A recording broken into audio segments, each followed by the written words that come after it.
दुनिया में कुछ चीज़ें ऐसी हैरत अंगेज होती हैं जो देखने वालों को एक लम्हे के लिए सोचने पर मजबूर कर देती हैं। उन्हीं में से एक है बेओबाब का दरख्त, जिसे अक्सर लोग उल्टा उगने वाला दरख्त भी कहते हैं। जब आप इसे पहली बार देखते हैं तो ऐसा लगता है जैसे इसकी मोटी और उभरी हुई टहनियाँ जड़ों की तरह ऊपर आसमान की तरफ फैली हुई हों।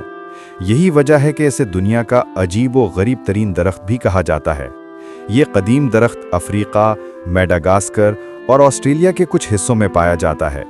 बेओबाब हजारों साल तक जिंदा रह सकता है और दिलचस्प बात यह है कि यह अपने तने में हजारों लीटर पानी जखीरा करने की सलाहियत रखता है। इसीलिए इसे लाइफ फ्री यानी जिंदगी देने वाला दरख्त भी कहा जाता है। खुश्क मौसम में लोग इस दरख्त के अंदर मौजूद कुदरती पानी से फायदा उठाते हैं। बेओबाब का फल भी अपनी ग़िज़ाइयत की वजह से दुनिया भर में मशहूर है। इस दरख्त की खास बनावट, मोटा तना और उल्टी जड़ों जैसी शाखें इसे एक पुरअसरार और अफसानवी शक्ल देती हैं। यही वजह है कि इसे देखकर वाकई यूं महसूस होता है जैसे कुदरत ने इसे उल्टा लगा दिया हो। ये दरख्त ना सिर्फ कुदरत की तख्लीकी कारीगरी का बेहतरीन शाहकार है, बल्कि ज़मीन पर मौजूद सबसे अनोखे कुदरती अजायबात में से एक भी है।